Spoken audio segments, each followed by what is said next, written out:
Umaarting plantita kung lampas sa edad, ha? Yung plantita hanggang late 40s lang. Pag lumampas, plantanders.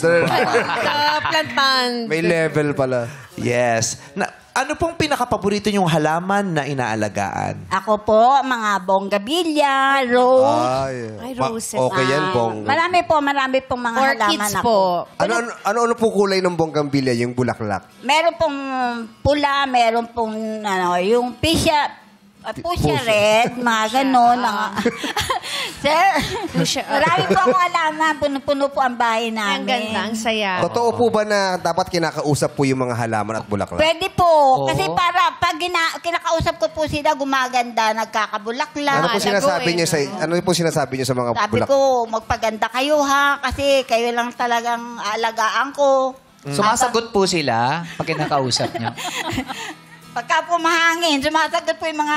Paano po? Paano po sumasagot pag mahangin? Para tumatango po siya. Ay, nga naman. Nanay, di ba sabi mo, pag kinakausap mo yung mga halaman mo, parang gumaganda ang kanilang pakiramdam, di ba? Opo. Nagiging mas malusog sila. Oh, pati po ako masaya. Oo. Kunyari po, isipin natin si Tatay Lito ay halaman. Kausapin mo siya. Huwag na po kayo mahiya. Oo.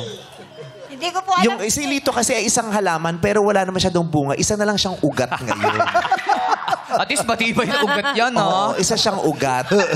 Anong sasabihin mo sa halaman mo na ang pangalan ay Lito? Kamusta na lang po. Ganun. Kausapin niyo po siya. Ang pangalan niya ay Lito. Kunyari halaman niyo po Andito siya. po sa baba. Oo, may ugat. Lito, kamo. Dito, eto na po siya. Ay, teka lang. Lito, ang lito ako. Umiibig sa'yo. Kahit Ito po na... si Lito. Ayan po. Ayan po si Lito. Kausapin niyo po ang dahon.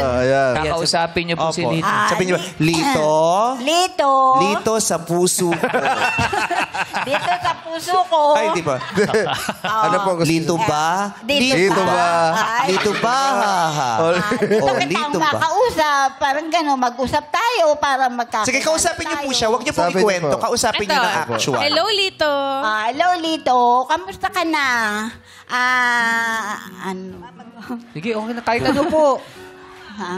Kahit ano pong, kung ano yung mga sinasabi niyo. Sige. Ay, sasabihin ko po sana mga bulaklak ka. Ay, bulaklak pala to. Ay, daw. Sige, basta kausapin niyo lang, Nay.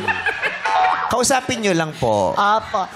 Tapos sasagot si Tatay Lito. Kunyari, sumasagot yung halaman. Okay. Oh, yan. Tatay Lito, sa mga sasabihin niya, maaari po kayong sumagot, ha? Go, Nanay Guding. Kamusta ka, Lito? Saan ka ba nakatira? Ikaw may-ari sa kanya. Sa bahay niyo. Pwede mo Oo. Anong pangalan ng apo? Rose, ano? Mary Rose. Mary Rose, pag wala kang ginagawa, yung lola mo, ibili mo ng maraming puzzle. Puzzle, sudoku, mga ganyan. Wala isipan. Ito si Lito. Kunwari, kinakausap mo. Nalalanta ng konti. Paano ba yan? Lito, umayos ka lang.